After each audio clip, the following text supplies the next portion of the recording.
यूं तो यात्राएं बहुत होती है, पर कुछ यात्राएं होती है खुद को बदलने के लिए, अपने आसपास को बदलने के लिए और जीवन को एक नया उद्देश्य देने के लिए।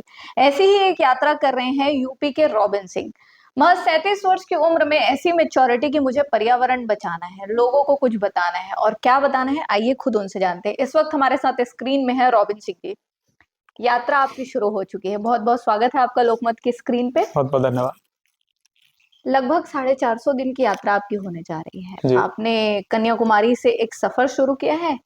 कैसा है सफर, कहाँ से कहाँ तक चल रहे हैं, इसके बारे में कुछ बताएं। 6 अक्टूबर 2022 कन्याकुमारी तमिलनाडु से पर्यावरण संरक्षण के लिए जन जागरण अभियान शुरू किया था, ग्रीन इंडिया मूवमेंट के नाम से। और वो साइकिल के द्वारा किया है, क्योंकि साइकिल पर्यावरण को बर्बाद नहीं करती है और हमारे शरीर को भी स्वस्थ रखती है। ये बड़े कारण हैं, और फाइनेंशियली भी हमें बहुत ज़्यादा बर्डन नहीं कर सकती। तो साइकिल से हमारा खर्चा भी कम होता है, शरीर भी स्वस्थ रहता है, और पर्यावरण भी हम दूषित नहीं करते हैं।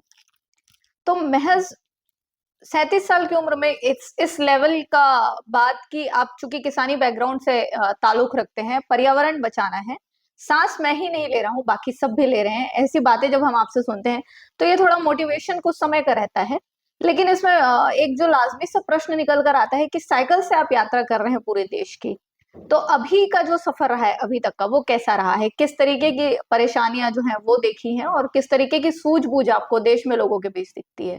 मुझे किसी भी तरह की अभी तक परेशानी नहीं हुई है, क्योंकि हमारा जो देश है बहुत अच्छा है, और सब जगह के लोग एक जैसा ही सोचते हैं। हम्म। जब हम किसी विचारधारा को लेकर के बात करते हैं तो हमारे अंदर भेद उत्पन्न होता है। जब हम मानवता की या समानता की बात करते हैं तो वो भेद खत्म हो जाता है। तो उसको हमने देखा भी है और एक्सपीरियंस भी कर रहे हैं। जिस तरह से शिक्षा के क्षेत्र में काम हुआ, समाज के सुधार के क्षेत्र में काम हुआ, तमाम कुप्रथाओं को हमने मिलकर के मानव ने खत्म किया, चाहे वो सती प्रथा जैसी कुप्रथा हो। हमने विज्ञान तकनीक के क्षेत्र में बुलंदियों को छुआ। मनुष्य उतना ही पर्यावरण के क्षेत्र में पीछे रहा।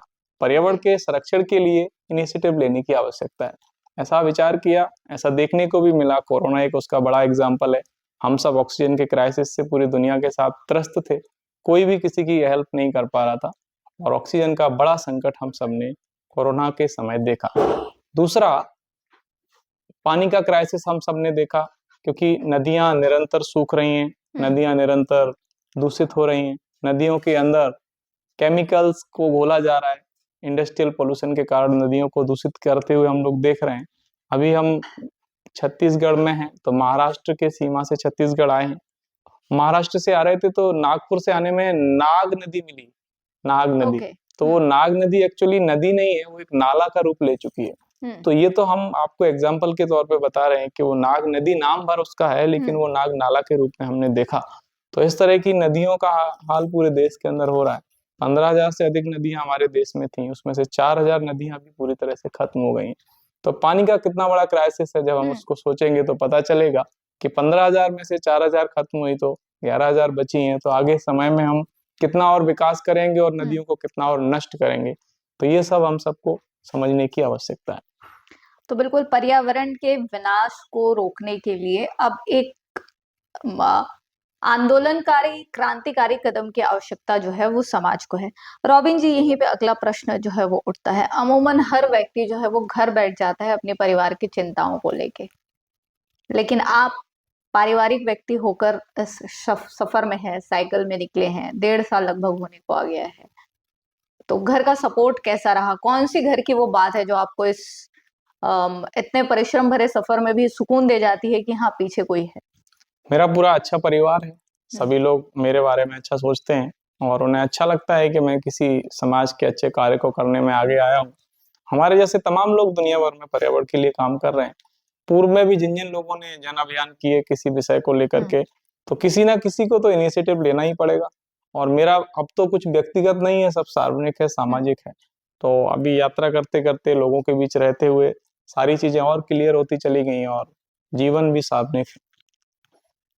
तो कौन सा वो पॉइंट था, वापस एकदम स्टार्टिंग और बिगनिंग पे आते हैं, कि क्या सोच कर ये यात्रा शुरू की गई थी कि महज साइकिल से हम चलते चले जाएंगे और समाज सुधरता जाएगा, या कहीं कुछ लोगों से चर्चा बातचीत, क्या था वो?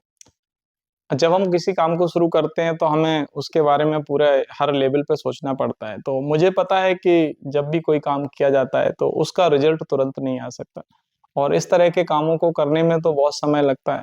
जब ये पर्यावरण 200 साल में खराब हुआ है तो इसको 500 साल तो निश्चित रूप से ठीक होने में लगेंगे, और जो डैमेज हम कर चुके हैं उसे हम कभी कंट्रोल नहीं कर सकते, उसे कभी रिकवर नहीं कर सकते, उसे कभी हम रिस्टोर नहीं कर सकते। अब जो बचा है उसी को हम बचाएंगे, ऐसा हम सबको संकल्प लेने की जरूरत है। तो इस दिशा में हम सब काम करेंगे तभी सफल हो सकते हैं। तमाम क्षेत्रों में हम सफल हुए हैं, तो पर्यावरण के संरक्षण के क्षेत्र में भी निश्चित रूप से सफल होंगे, ऐसा मुझे विश्वास है।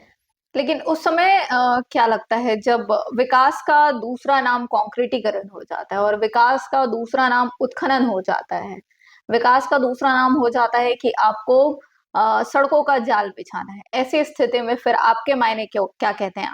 आपने पूरा हिंदुस्तान घूम लिया है, महज छत्तीसगढ़ और मध्य प्रदेश बचा है।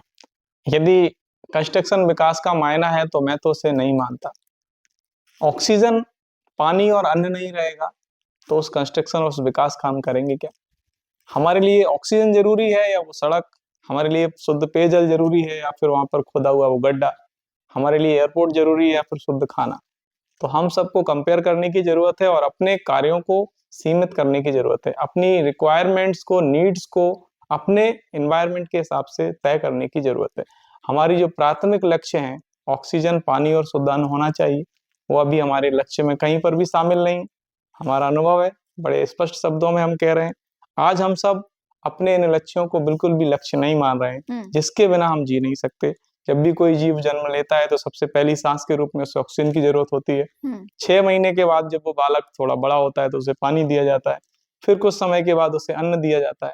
ऐसे ही जीवन की यात्रा आगे बढ़ती है। फिर हमारा जीवन लग्जरियस कंफर्ट को जीते जीते, अच्छे कपड़ों को पहनते हुए, अच्छी लाइफस्टाइल को जीते हुए अपनी यात्रा को पूरा करता है।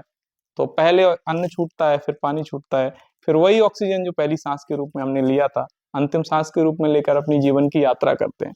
तो ये तीनों बिंदु कितने महत्वपूर्ण हैं, ये तीनों ही रत्न हैं। हमारे वेदों में इनको रत्न की संज्ञा दी गई है। तो वेदों में लिखा हुआ एक एक शब्द मंत्र है और वो सिद्ध है। हम उसको स्वीकार क्यों नहीं कर पा रहे हैं, ये हम सबको समझने की आवश्यकता है।